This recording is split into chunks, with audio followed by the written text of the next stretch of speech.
Welcome to our Deeper podcast. My name is Mo, executive pastor, joined with our lead pastor, Darren Tyler, each and every week for our Deeper podcast. And you know what I realized today, Darren? It is 11 days to Christmas. We're on the cusp of the Christmas season. We had our church Christmas party, our staff Christmas party. Yep. This past weekend. Which sponsored by Yellowstone. Sponsored by. It was like dollar store Yellowstone though. Like it, you know. Oh what I mean? Man, yeah. I mean, we went Western theme. Yeah. We went cowboy Christmas theme, which was a lot of fun. Some people participated, others maybe not so much. Do you feel like you participated? Not so much. I'm glad that you said that, not me. I feel like you didn't really participate in the cowboy Christmas theme. We had country line dancing. I looked to my left. I looked to my right. I looked in front of me and behind me. I saw all of my friends joining us in the staff country line dancing, but I didn't notice you. Yeah, and you know why? Because you guys were culturally appropriating my people. Westerns. The Nebraskans were offended. Yes. You might as well have thrown a sombrero on and walked into a Tito's. I mean, you guys were taking my culture of white trash dancing, and if you figured it out, the reason why line dancing is big for white people is everybody has to do the same thing because there's no feel to it. You just Man, I gotta admit, I did terrible. It was offensive. I mean, if there was anything offensive about the night, was me trying to line dance. That much is true. But not really funny. I know, but others actually did really well. Like people that were doing the line dancing were surprisingly very good at it. The people leading it, or the people in I mean, the people leading it. The people that we brought in to help lead us did fantastic. But I'm saying, who in the staff? So we were saying you were the worst. Who was the best of that? I mean, I hate to admit it. Was it Michaela? Joel did well. He did very well at line dancing. Private school colonialist. No, suburban Indianapolis. He did. You said colonialist. His name of his high school was Colonial High. I said that on purpose. I'm just saying, it's like that's the antithesis of that part of town. I bet there hadn't been line dancing there. He found his inner cowboy, and do you honestly, remember he was afraid of horses before? That's right. Like had a genuine irrational fear of horses before he went on one of your Wyoming trips.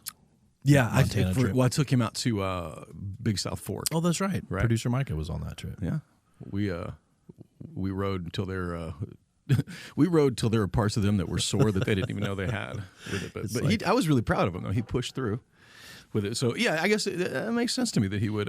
So he did really well. Huh. Chris Fernandez, our new kids pastor, did not do so great, but his wife did, Pamela, which you don't see coming because they're very Californian. And this is very new to them, anything, Western and Southern. But she was figuring it out super quick. And then also producer Micah. I couldn't believe it, to be honest. I mean, I shouldn't say that because he's good at everything he does. But he said he likened it to, because he was a receiver. He was a high school football wide receiver. Oh, it's just. But he likened it to like footwork, which is very, part of the, part of the position. Yeah, I mean, I don't know a lot of clearly. He's got rhythm, football, but he's a drummer. So he's like, it all came together in that moment, and I was proud of you, Micah. Well done. Was Lauren out there with you? Was his he not wife looking Lauren at me? out there? Yeah. Was that a good night for you? Oh my word. Yeah, he's saying yes. He's indicating yes. Oh my word. But we had a great time. We had line dancing. Merry Christmas, Micah. You're welcome.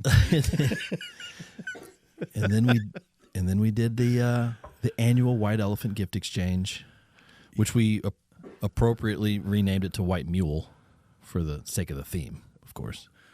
Oh, that's why that was?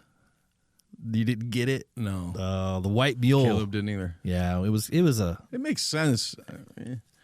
Kind of. I just wondered maybe there was a hillbilly version of this that I was not aware of. The White Mule Party. I don't know. Did you get so historically? Mo has not necessarily gotten the gifts that he would have wanted in a white elephant. Yeah, historically, I'm batting 0. Yeah. Over the past 10 years Yeah. of these. And can be somewhat visible with your disappointment. There have been a few people walk away crying because they thought they had this really special gift, and Mo made sure that they knew that it wasn't. I didn't want your Frosty the Snowman butter dish. I'm sorry. It's not what I was hoping to leave with. You can't even re-gift that one because No. they'll know it was a re-gift. But I don't remember you getting screwed this time. You Did know why? walk Because out? I came in with a plan, Darren. I came in with a plan. I took some tips and tricks from I'm on the edge of my seat. some friends, and I brought the gift that I wanted to leave with. Okay. So what I bought was what I was determined to leave with. I didn't buy a gift for somebody else thinking, oh, that'll be fun for everybody else. Like, no, I'm bringing the gift that I'm going to go after. Did you discuss this with your bride? No, not for a second. Nope. I went to Home Depot. So you didn't get the gift that she wanted to walk out. All right, I'm just making. No. You haven't married long enough now. No. No, it's every man for himself. Yeah. This is not a surprise to her 20 years in. Oh, no. So around the office, it gets a little chilly. When I'm here, I try to keep it at a reasonable level. It's still not warm enough. By reasonable, what he's really saying is that he keeps the thermostat on here like he's paying out of his own pocket It's not true. to keep it. Like, I think of this sometimes like a hotel room. Like, I'm not paying for it, so I'm going to back it all the way down to 40 degrees. But Right. actually, I'm not that bad. I'm here. I'm here throughout the week with the staff, and I keep it at what I think is a reasonable level. It's not generally warm enough through the winter, but when Darren's here, it's at an unreasonable level, and the rest of the staff, put on their coats on, extra boots and socks. And so what happens is everybody scrambles for the space heaters for their feet. And so I thought, you know what? I'm going to go buy a space heater for this gift exchange. Was this like a Dollar General space heater sitting on an end cap somewhere? No, it was a top of the line Home Depot space heater that came with a LED light on the top of it that changes colors. And it is in my office right now. So that feels like the kind of gift that was a risky one, because would nobody try to steal a space heater? Well, come to find out this morning as I'm setting it up in my office, and all the ladies around the office are kind of getting wind that I've got this space heater now. They're like, where did you get that? Like, well, it was at the... Flew under the radar. I kept it so far under the radar. Like, it was at the Christmas gift exchange. They're like, wait, I didn't see that. And if you noticed, Darren, I was the MC for the event, so I downplayed it. I did notice. That was brilliant strategy. I got to tell you, downplayed when it. you're talking white elephant gift party strategy, that I'll be emceeing next year. Speaking of gifts, we are on a journey of spiritual gifts this week, this month. We're discovering some gifts through Romans 12, Ephesians 4, 1 Corinthians 12. And on Sunday, you gave us an intro, maybe just a little more than an intro, on the Romans 12's gifts. Now, we talked about this last week through our podcast. But on Sunday, you taught it and went through each of the 7 that are listed in Romans 12. Was there, over the past week, what has the feedback been concerning the teaching? Has there been a specific gift set that has risen to the top to be more popular, or people ask questions? Popular. Yeah, so, I mean, positive. The feedback's been really positive. And it's fun to revisit it, from time to time for me, because, when you write a book on something, I've learned that I am immersed in that topic for so long that sometimes it feels like a little old hat to me. It's kind of old news for you, new to everyone else. Yeah. But yeah, I got quite a few text messages with, man, we've been talking about this all day. We've been at the dinner table with our kids talking about it. And so, yeah, that was very positive. As far as percentage-wise, it looks like it's still holding up to be, I don't know why I didn't have this open, but it's like 20%, guardian, 20% imparter, I think. And I'll pull it up here while we're. So your traditional splits that you've experienced over, almost 12,000 entries of people taking the tests, the majority seems to still hold true. Yeah. The only difference is that I can see, and it's slight, but is that the teaching / discerner gift that was at like 1% is like 5 or 6% in our church. So there's apparently a lot of lonely wives in our church, or husbands, because it's all head, so there's no feeling involved in it. It doesn't seem. Yeah, I was curious too. Like the discerner gift, as you mentioned, it's not. I guess it is kind of few and far between of our discerners. So it's a lesser percentage split. But are they? Do you see a gender split of that? Like, is it mostly male, female? Is it kind of 50-50? It's almost 50-50, actually. Yeah, that's good. Which is really so. My daughter, I think that's my oldest daughter. That's what her gift is as well. So I can see those parts, that I love, but I also see those parts like, ooh, about yourself. I feel like I need to apologize to Maddie. Like, I'm sorry that. Yeah. But the other side is that, there's that quest for knowledge that she has that. When we used to have a DVR, I don't know if they still make those things. I don't know. But I would know that she was home from college because there'd be like 25 documentaries recorded while she was there. Like her, which is exactly what I would do. Like the idea of her watching a rom-com, is about zero.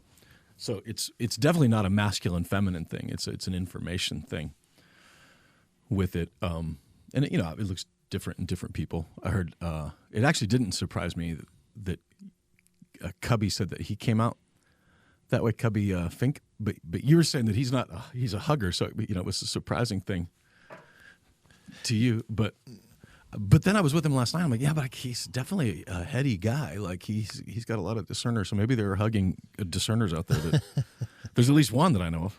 Do you think each gift set has like a particular movie they lean towards?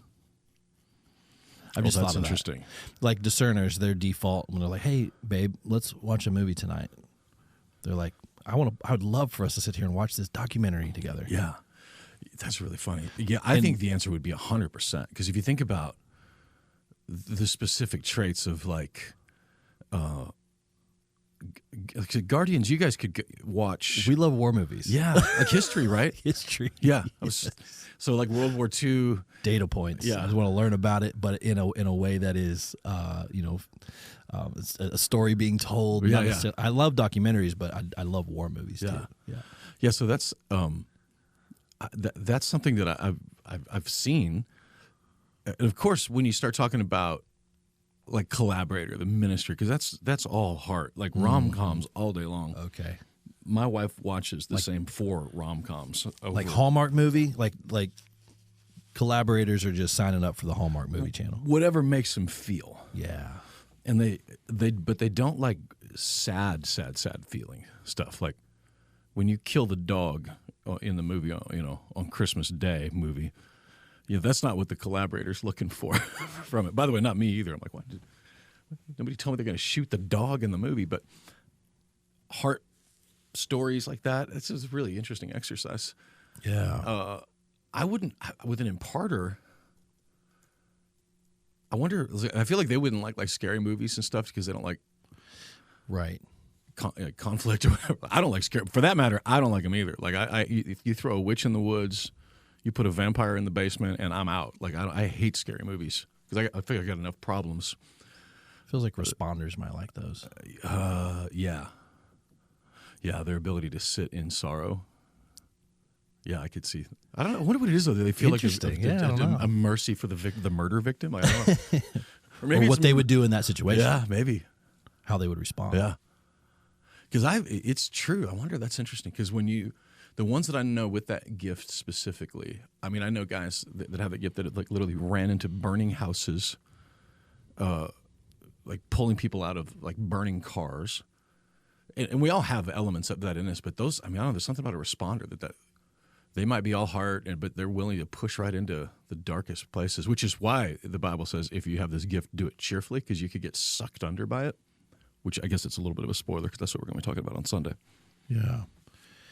I had someone ask me about this on Sunday as well. They were getting, and I bring this up because I think there might be others that are still kind of like trying to navigate through exactly what their gift is, because maybe a couple of them resonate really well and they maybe overlap or blend. So someone was really struggling with thinking, I act out, or I feel like I have the gift of service, or like I'm a collaborator, but as I dive into it, I realize like I think I'm more of gift of mercy and imparter, like I'm a peacemaker.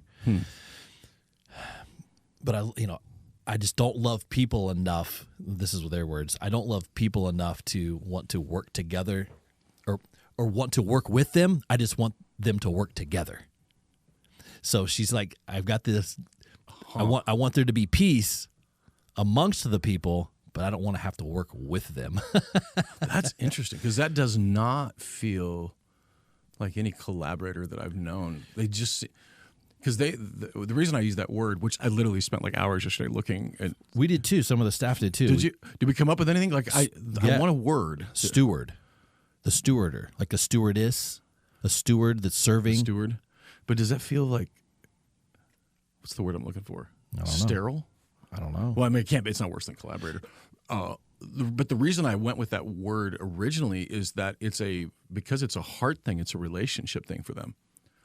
So when they're working for serving you, whatever, It's an attachment. yeah, there's it's literally out of a relationship, and this is my experience with the people that have the responder gift. They'll actually have the same response where they want to be in to help.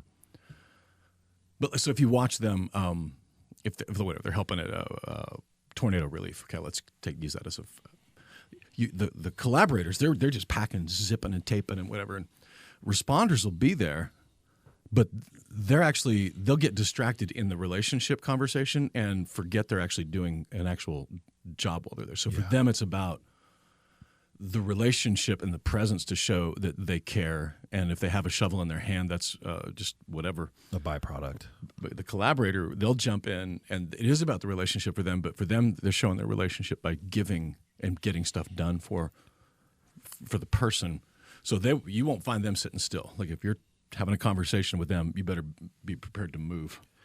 Quickly. And this person that asked me, they were struggling with figuring out if they're a collaborator, the gift of service, or an imparter, the gift of peace. And she felt like it came down to the fact that she grew up in an unhealthy environment with five siblings, and she was always the peacemaker. Mm-hmm. And also like the get it done girl in the family. So she was just wrestling through that. And I just think that, I guess I bring that up also, that this is can be a journey for people to kind of navigate through. Yeah. Well, yeah, I was going to say, so it actually can be, because it's supposed to be. That's what you're transformed by the renewing of your mind. So that's a process. It's not a light switch, right? It's like growing something, not turning it on. And yeah, which is figuring it out is, and by the way, you don't actually even have to give it a name. If you literally focus on verses 1, 2, and 3, I'm offering my life as a living sacrifice, holy, pleasing, and make that just a regular part of your life, you'll actually, who you are will be that gift. Like you don't have, even without even knowing it, you will just intuitively do it without even being able to identify it. Because it's the Holy Spirit. All we've attempted to do, or I've attempted to do, is to try to create something that's a little more bite-sized that might make it understandable in a way that it wasn't previously. But the more that, when it talks about humbling yourself, the idea of believing the truth about yourself in humility, all that stuff will eventually fall away with it, and the gift itself is what shines through. And we were talking about this last night around the campfire. We all have parts of this in us. We're all called to be generous, right? We're all called to teach our children. We all have protection, guardian, whatever. So we all have a little bit of all of them in us, and so but the gift part is what it just comes so naturally to you that you just don't even realize it's special to you. But to me, you might as well tell me you can fly, because I can't do that. Like I can sit and look at an Excel spreadsheet blank. I have no idea what to do. I don't know where to start. My Apple Watch is telling me, call an ambulance because your heart rate's up, because it's just not naturally who I am. I could push through that. That's something you thrive in that environment, by creating and the data points and collecting it, and that's a natural gift for you. That for you that's Tuesday. For me, that would be like literally unlocking a new language and level in my life. I think it would also be important to kind of dive into understanding, how do we discern the difference between like natural talents and spiritual gifts? That's a really great question. Like where's the dividing line there, and is there one? Yeah, 100% there is, because there are skills. Yeah. That people can learn. Micah and Caleb sitting in the room here, they've got skills when it comes to music. Micah has skills when it comes to line dancing. Yes, turns out. And the thing about the skills part is that at least in Western culture, we have exalted skills over gifting. And what I mean is that you've got people who are very talented bass player, very talented artist, they are elevated because of a skill, but behind that, in other words, so the skill becomes their focus. But if the gift is actually what God put inside of us, that's meant to be.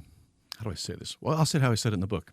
Your talent is a highway, and your gift travels on that. That's good. So if you're like photographers, are one of my favorite ones for this, because it's easy when you're a photographer to hide behind a lens and completely detach yourself from it. So someone like Caleb Baldry, who's he's got skills for days. It would be easy to hide behind that, but then if he does that, then he robs the people he's encountering of his gift. And I think, I'm not sure where I go back and forth on what his gift would be, but that gift of who he isn't the camera. It's just that all that does is give him a highway to deliver that gift to whoever he's photographing or videoing. And it comes through, by the way, in his storytelling as well. When he tells, he's got a skill of video editing, but the gift comes through from his heart in the stories that he tells. I think that could be really encouraging for a lot of people as they're trying to figure out what their gift is, given to us by the Holy Spirit. Yeah. Those of us that profess Christ and have the Holy Spirit dwelling within us and is working in us. That is the pathway that then allows our talents to flourish. Yeah, I think it's an important distinction, because let's say you're an auto technician, cosmetologist, or that's a skill, and you could become really successful financially and still feel miserable.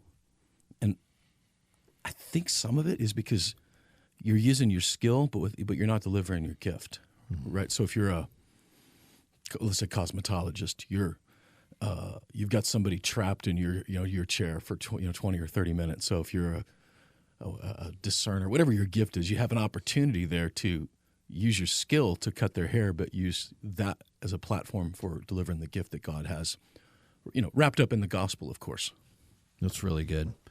What age do you think that spiritual gift starts to emerge in each of us? Good Lord, I think it starts in the womb, because it's not a direct correlation, but it's kind of that Psalm 139. In your mother's womb, I knit you, your innermost being, which is your personality.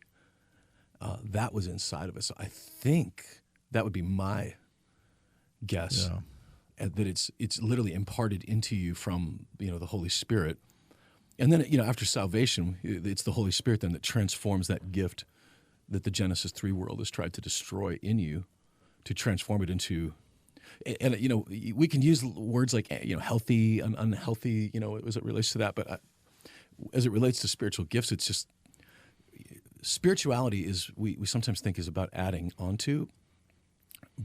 A lot of times it's about cutting away, right? So the Word of God is sharper than any two-edged sword, dividing between the soul and the spirit, which is the language of surgery. So the person you were talking about, the home that she grew up in. Probably at the youngest age, there was a gift showing through in her that the enemy would have immediately tried to silence through shame. Be anybody but herself. For me, that came in the form of, why can't you just accept this? Why can't you just, why do you got to ask so many darn questions? Why do you almost keep burning the house down because you're playing with all these electronic things and plugging them into outlets? And so there's a point where that becomes a point of shame. And that's the enemy, right? The gospel is never shame on you. Your gift, guardian gift, from the earliest age was in you. And somewhere the enemy lands a lie that's what you're supposed to be ashamed of, and then paralyzes us from using it. So to me, I believe with all my heart, the transformation, why it's renewing your mind, is all those lies that the enemy tried to bury your gift under. When those lies are removed, your gift comes roaring back. And you and I have worked together a long time, and we grow in fits and starts, and there's moments where like, okay, I can relax. That's actually part of the shame of my gift, that I can let that go. I actually remember you won't even maybe remember this conversation, because I remember saying, I need to ask so-and-so about this. I need to get some advice about this. And you're like, I just feel like it doesn't matter how many people you ask. At some point you got to make a decision. This is probably 7-8 years ago. And it was a moment for me of like, oh, he's right. Like, my collection of information, at some point I have to know. I've just got enough. We're just going to make a decision here. Like, right. What more possible information do I need, right? Yeah. But that was part of me growing in my gift and shaving away some stuff. Because the shame of the gift is, I more information. And the truth is shame does that, for me. So to answer your original question, I think it's part of who we are. Before whatever, in our mother's womb, before we were born, before the foundations of the earth were born, the Genesis 3 world punches us, and the journey then is a journey back to transformed into his image, right? But not my image, but his image. Yeah, and I think you're right, because there's that core gift in us. The Genesis 3 world then presents environmental scenarios that we grow up in, up with. So there's an environmental perspective, and then there's behavioral perspective, and it's like we spend a large part of our life trying to cut those things away to get back to the core of who we are. Yeah. There's traumas that we experience. There's hard times that we experience. There's things that happen to us that we didn't sign up for. The Genesis 3 world that we live in, a fallen world, this life that we live starts to punch us. And so it's possible that spiritual gift that's always been there could just be buried under a whole bunch of stuff that can take time to unbury. And we've made no secret of it. I mean, over the past probably going on almost 7 years now, we've, you and I, and we've encouraged many of our ministry leads and staff to do the work, to dive into a lot of these things and unbury all of those things that life has piled up on us, to get back to the core of who we truly are and who we're designed to be. Yeah. And I love that you use that language, because the main difference between, like, say, what these Romans 12 gifts tell us versus whether it's Myers-Briggs or Enneagram or any other test, because if it's created by a secular humanist, they're starting with the premise that your meaning, that your identity is from the inside out. Like, that's the new soul, so to speak, is your identity. But this tells us that it's not an identity that you find inside of you. It's an identity that comes from outside of you. It's an identity that's been given to you.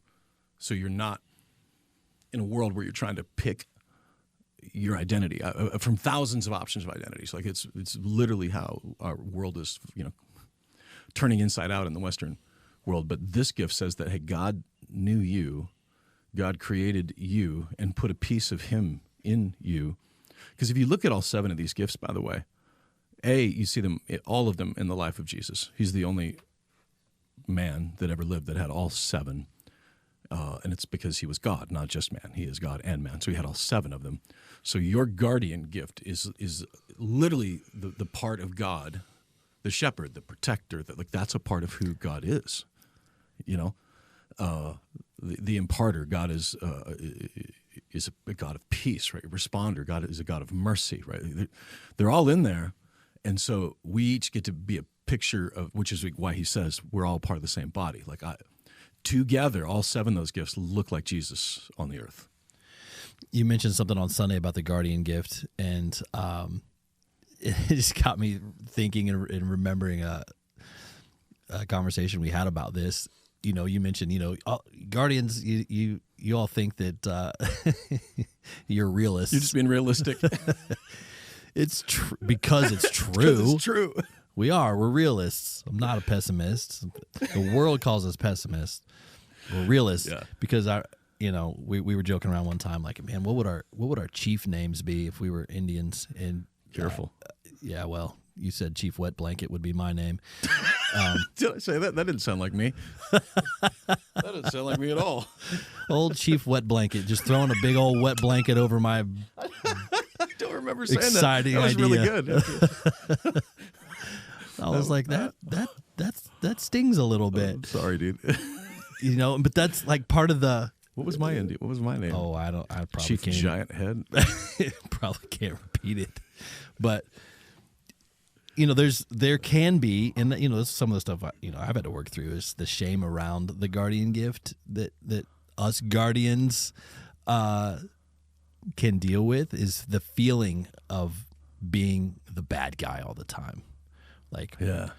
Whether it's bad news or having to say no, or it's like, I know it's a really fun thing, or like it's a really good idea, but not yet, or not right now. And is the pain that you feel from that, is it because they misunderstand what you're, or do they think you enjoy telling them no? Yeah, I do think there's a sentiment that people are like, he's just saying no because he can, or because he enjoys just having the power or control. And it's like, that's not it at all. Yeah. It couldn't possibly be that that's a really dumb idea. Like, that can't be it. Yeah, right. It can't possibly be it. Or it's just like, man, this is because I love you, or because out of protection, or out of the safety of others, or whatever it is. Like, it's like establishing a layer and a level of trust that, like, I've trust me when I say I've thought about every possible scenario and facet of this, and have worked it through several different filters to come to a decision. Which is why it's a gift that there's a big need for it, of course, because if I said it kind of tongue in cheek, but it is true. Like, I've had some pretty dumb ideas that they're just not going to work, and having your voice into that, keeps me grounded. There's positives and negatives of every church government. I could make a biblical case, so to speak, for 3 different kinds of church government. But what I have loved about our elder-led, elder-governed, is we actually have all the gifts represented, and there is tension, and there is occasionally even conflict, but it's usually because we push through. It's tension that's managed, right? I said, I think on Sunday, that's actually what strength is. When your gift comes together with my gift, we're pushing towards each other. That's actually called a grip on it, and so that's why it's important, for us to, I'm going to use the word healthy, but let's say also transformed, because then we know that this is just the gift, and then it gives us empathy for, like, if you're in a small group and one person is pretty stringent about, specific details of it, you can maybe take a step back and go, okay, well, they're a guardian who's maybe has some fear they're dealing with. So it's not personal against me. Darren is over there in the corner, staring at a wall in the middle of a crowded room. Yeah, come say hi to the rest of us. Yeah, you must think he's so so good or whatever. Like, but give him some credit. Like, oh, he's actually, that's just part of his gift. Is he's an observer. He's over there processing, and we can gather empathy for each other. I 100% believe that's why Paul he goes through the whole Romans 1-11 is the gospel. This is the cost of your salvation, the purpose of your salvation. He ends with that doxology, how high, and at the end of Romans 11, this worship, and then he goes, and therefore, because God is that awesome, therefore, because of Romans 1-11, offer your lives as a living sacrifice, and that's,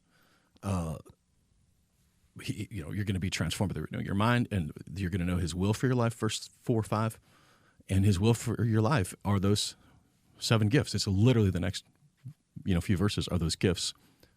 So His will for your life, we spend a lot of energy on what I'm supposed to do as opposed to who I'm supposed to be. And when you're asking God, what is your will for my life? What is your will for my life? I think it's a more healthy thing to start with and accurate with who do you want me to be? And then that will lead the way of what I'm supposed to do with the gift. If it's about delivering a gift as opposed to fulfilling a punch card for it, then I think it's Proverbs 18 says that your gift will make a way for you. Like, it opens doors. Your talent doesn't, your skill, but your gift does. And these gifts open doors. And I think it's safe to say that 20-year-old Darren the discerner is different than the 30-year-old Darren the discerner, than the 50-year-old Darren the discerner, as is the 20-year-old guardian Mo is scarily different than the now 43-year-old guardian Mo, because you hopefully you learn, you've matured, and you start to walk into that thing as it was meant to be in health and transformed. I experienced that just, when you start a church, everything is sort of framed in your life as before and after. That was that before Conduit or after Conduit? BC, before Conduit. And one of the things about that is you have the awful privilege of growing up as a leader in front of a bunch of people, including, your friends. And, I'm forever grateful for, guys like you, Henderson, Heslop, Bourgeois, Froman, like the Mike Howard, long before there was a Conduit, he was in there. But there's so many that put up with me in those early days while I was just, I didn't know my head from a hole in the wall. I didn't know what I was doing. You were teaching on Sunday with affliction shirts, wearing affliction, and I booked up blue jeans. I booked butt rock bands, man. Like, it's all we had was free affliction shirts and free Vans. Actually, we did get free Vans, but I'm a fat guy from the Midwest. I couldn't pull off Vans. But I look back and think, man, the fact that anybody stayed at all from that, is remarkable, because some of the early stuff I was teaching, it was all, I believe, to be all theologically sound and also almost unlistenable, because I needed to learn the skill of public speaking versus just saying whatever was on. This is fascinating. You guys are never going to believe how awesome this is, And so anyway, I'm always amazed that anybody stuck around. And now I'm learning, even every day we learn, right? I learn, okay, this is a part of my gift that I need to be set free. This part needs to be set free more. This part needs to be set free more. And I'm assuming 65-year-old Mo and 65-year-old, well, I'll be 75 when you're 60. You'll find me out shoveling poop in the farm next door at my 75. That I'll say this. Here's where parts of mine have played out the best. Learning that, thinking is a gift, but feeling is not an enemy of mine. Like, that was part of, like, even where the shame, I was using the gift to try to mask over feelings, and also being able to express to my wife or my kids, that I'm angry or I'm sad, or, that I actually say, like, emotions. Like, that was a part of me growing in that gift as well, which was cutting away the pride and fear wrapped around, any feelings at all, feeling like feelings felt illogical to me, and but they still do in some ways feel illogical to me. But yeah, as we learned from Chip Dodd, they're not an enemy; they're a tool. The head, the heart, and the gut, right? We have a proclivity towards leading with one of those, and I think it's safe to say that you and I both lead with our head. Yep. Facts, data, information, make decisions from there. As we, for me, I was explaining to somebody on Sunday about this. They were asking about the guardian gift because they think that's probably them, but they're a little younger than I, and I was explaining to them how, a young guardian Mo was just a little over the top with just that protective nature to guard and to gather data and assess, kind of manifested itself in just a ton of worry, like overload worry, fear. Like if I don't have enough information, I'm going to make the wrong decision. If I don't, do the right thing in the right amount of time, then I'm not going to have an opportunity, and this thing's going to pass me by. And it's just constant worry and fear and worry and fear and worry and fear. And, I think it's just part of the journey of, like you said, leading with that gift and humility starts to really open up a whole lot of things.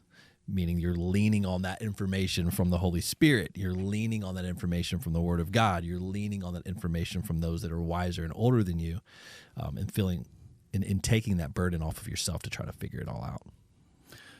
How many would you guess opportunities? I was thinking about this for my own. I still don't have a number, but how many opportunities would you think that you've lost because you had something that needed to be cut away from your gift or whatever? So it was a fear so I didn't do this because it was too scary. It's a great question. It's interesting because I was thrown into an entrepreneurial spirit in my 20s to have to figure things out just to pay the bills. And so as much of a guardian as I am and was, I was also quite a risk taker in starting businesses. But do you feel like even that was part of it, because you, in owning your own business, you control it, so there's more safety because you're the one in charge? Maybe. Yeah, maybe we're about to have a little counseling session, I think, here. Yeah, but I mean, growing up too, just kind of grew up in an environment as well that was, just safe, incredible home life, just very protected and safe. And so the idea of stepping out into a risk, and I guess the fear was just not having all of the information in order to make a decision.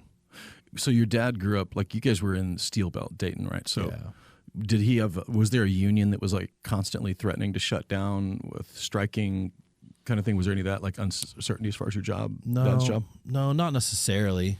It's just, I think just some of the, the way he grew up, the way my mom grew up, and, it was just an environment that allowed us me and my brother to grow up in a very protected family. Just not a lot of risk. Yeah. Because they had experienced a ton of risk in their own personal lives. And so, which I can appreciate. But I've had to work through that. It's okay, at some point you got to step out and take some risks. Yeah. Yeah, that's what I guess that's what I was kind of driving into, is because you're right, it is a unusual thing for a guardian to pull the trigger on starting their own company or their own. It's not unheard of, by the way, but I'll bet somewhere in there is a reason where that actually felt safer than putting your control into someone else's hands. Mine was born from, we literally never had any money. My dad just didn't work for a lot of my childhood, and so I became an entrepreneur because I had learned from a very early age that if it was going to be, it was up to me. There wasn't nobody coming for this, so everything from selling fish bait to mowing lawns to scooping snow, detasseling corn. We were shoveling poop. That my childhood was that, and then began to honestly I was a waiter for a little bit, but after that I was either self-employed or about to be self-employed again. And I guess technically starting in churches. Yeah. That, you talk about like fear of control. You remember like for the first few years, I was afraid to even put the mission back under the church. We kept them separate because I don't know, I was afraid the church would poison it or would ruin it. But even that was, I think, a sign of control. But that I've grown in that in my part of my gifting. But when it comes to a guardian, I'm trying to think if I know of any others that are entrepreneurs. Yeah, that's a good question. We've given the analogy before too. Like you and I, like I'm the string on your balloon for sure. Does that hurt your feelings? No. You should be proud of it. No. I appreciate that. The other analogy is, it's like Darren going skydiving, right? You have the idea to go skydiving. It's like we're going skydiving, and but somebody's got to get the pilot, and somebody's got to make sure that the parachute's actually packed, and like somebody's got to pull the string to like deploy the parachute. Like make sure we're actually landing where we said we're going to land and don't end up, 5 miles downstream. That's kind of how I feel sometimes too. Is like I'm strapped to your back and I got to pull this string at some point, but we're jumping, man. We are going for it. I've gotten a little better though, right? Yeah, absolutely. Like a little better. When someone told me, it's been a few years back, that I was like, following me was like following a bottle rocket. It was kind of the first time it occurred to me that that was annoying, because one of the things that we do that is actually a part of the gift is when we connect dots. Like that's the discerner gift, connecting. So that what happened 2 weeks ago, we connected our people with people in Israel. Like it's not just knowledge. And we had 38 hours notice for that. Yeah, that was quick. But I don't do those very much anymore. Only like 100% if I know the Holy Spirit is in it. But I've tried to, remember to communicate when something's going on, which, as you can attest to everybody, it doesn't always happen still, which is a huge bummer for you because information is safety. And you're over there going, "Oh crap! Yeah, I forgot to tell you, dude." Like, wait, what? But that that literally is though, as we're stumbling towards redemption together. I mean, those gifts are so needed for each other. When I say the gift is through you, not to you, it's true. Like the gift that you guys as guardians give me is peace.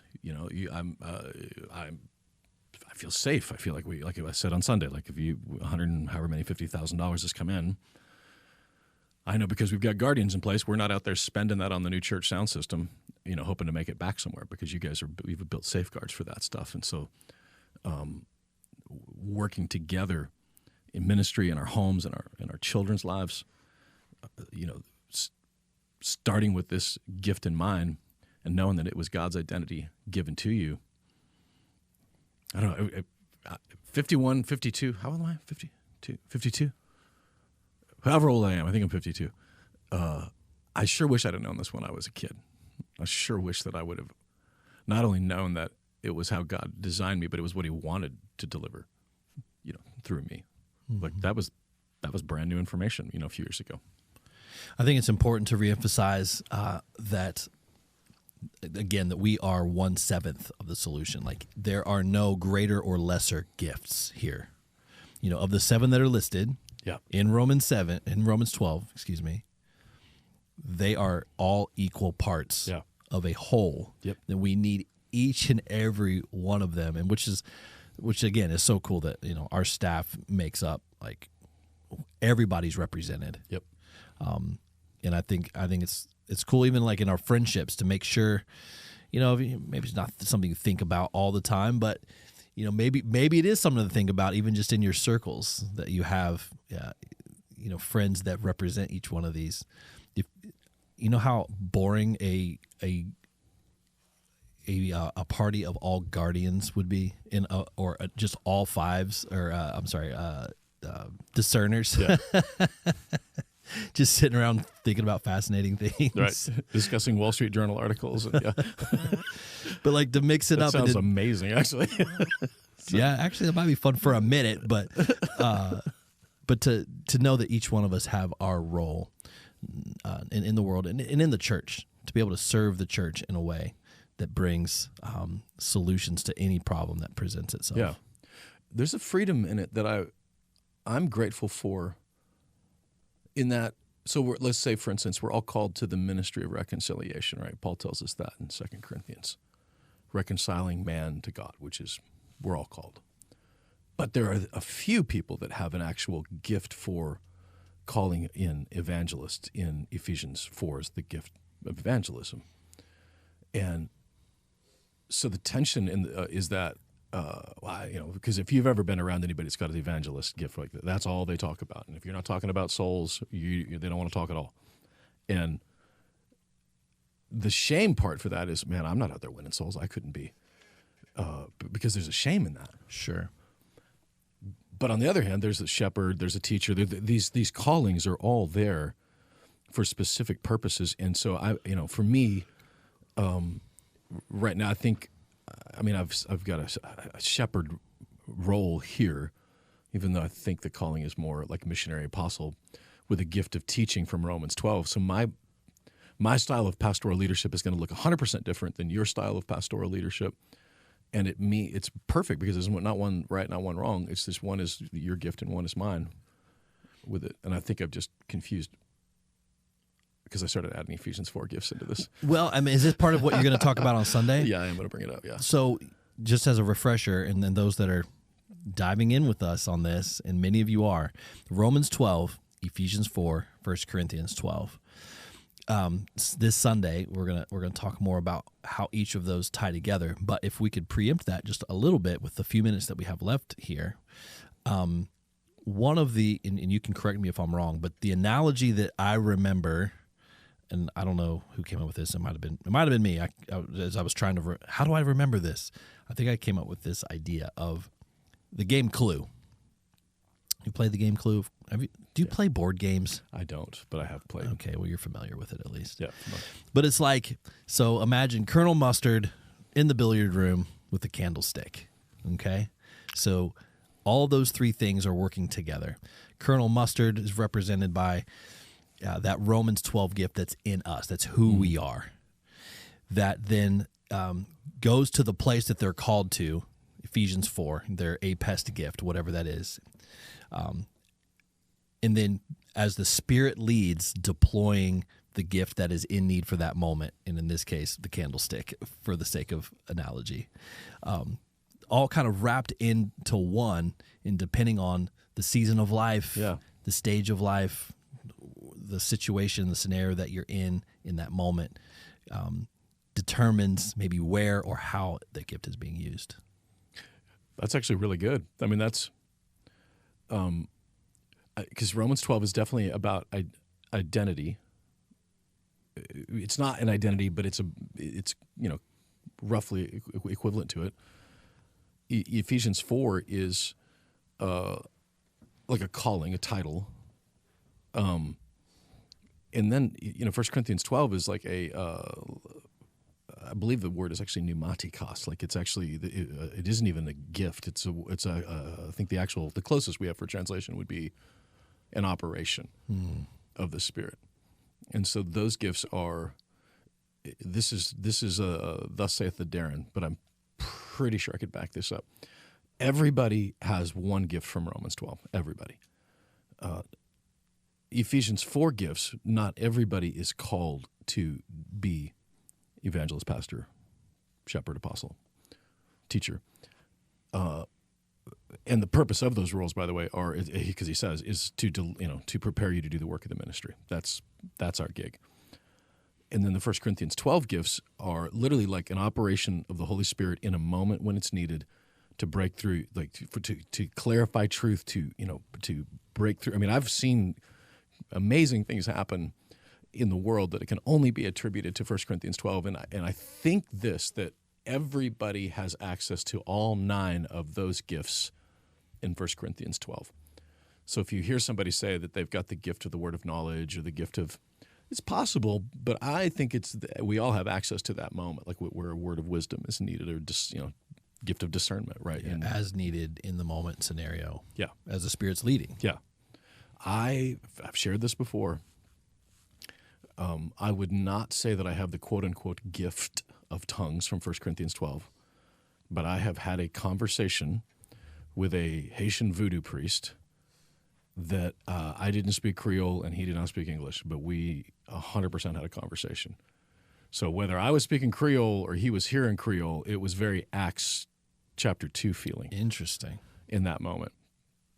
10 years ago, it's never happened before, never happened again. But in that moment, when I got a group of voodoo guys surrounding our pickup, with who knows what they got in mind, I was able to have a conversation with this guy. Wow. And it was short. It wasn't like we were, discussing Dostoevsky or nothing. Like we were just having me telling him to get the heck out of there and, Jesus is Lord kind of stuff. But that's a 1 Corinthians 12 operation of the Spirit. So this Sunday, you're going to kind of drill down into some of this in terms of, that's the goal. Separate them out, understanding when and where and how each gift is applied. Yeah, essentially. That's the goal in 23 minutes, I believe, is what we got for the Sunday. 30. Yeah, a little bit of an abbreviated service this Sunday. Conduit Kids, Christmas. It is Christmas time. All things Christmas are happening right now all around us. All I know is, as we wrap this up, studying these gifts, we've done this several times over the past few years, but in many ways, it's still new information for a lot of people. Maybe they're in a different season of life where they are willing or able or in a spot to really dive into themselves and learn more about who they are and the gift that's within them. Maybe it's been buried for a while, and in heading into this new year, heading into 24, they're like, okay, I know I've got some work to do, and I want to live out my gift. I want to lead with my gift. What would be your encouragement between now and maybe this next month heading into January on some practical steps for them to really lean into their gifting? I mean, off the top of my head, I would focus verses 1 through 3. It literally is like you could stand on the side of the pool and say, I want to get wet, I want to get wet, I want to get wet. Or you could jump in and get wet. And verses 1 through 3, to me, actually I say all the way up to verse 4 or 5, are that. Like it's literally the offering your life as a living sacrifice. And the problem with living sacrifices is we crawl off the altar, so we got to crawl back up there again. Living sacrifice, not a dead one. And part of that sacrifice is this gift that I want to protect, whatever I got to give it away, So when it comes to actual practical, start with verses 1, 2, 3. Just maybe an everyday thing. God, just reveal to me who I am. Read Psalm 139, and then just be that. Like if you're looking at your sock drawer and it's all organized and everything's perfect in there, there's clues around you of what your gift is. That you're already doing that. And others around you probably know your gift strength, perhaps more than even us as individuals. To me, the greatest flaw in any kind of test that you do for these things is if you do not have a realistic view of yourself, if you don't have a self-awareness. Mm-hmm. And most of us, it doesn't come natural to us with it. So I tried to create questions that were that was a little harder to. But at the end of the day, you might think, like when I joked on Sunday, I didn't know. I genuinely didn't know that I didn't have a gift of mercy. Like that was a big surprise for me. Surprise. And but my wife gave me the gift of self-awareness with that. But yeah, maybe take the test with your spouse or with your sibling or your parents or your kids and take it together. And it's good. You see, oh no, you don't. This is totally your. That would be interesting to see how that works. That's good. Thank you for joining us for this week's podcast. If you did miss Sunday's teaching, you can always catch up on our YouTube channel. And Last week, we dove into this topic on the podcast as well. So if you're listening, you're catching up to today's podcast, know that you can go back to last week's and catch kind of part 1 of this conversation. We are excited. 23 is almost over, and so we are excited for what's ahead for 24. All of our information is on our website, conduitchurch.com, and of course, subscribe to our YouTube channel as we continue to put out more content there. Have a great week.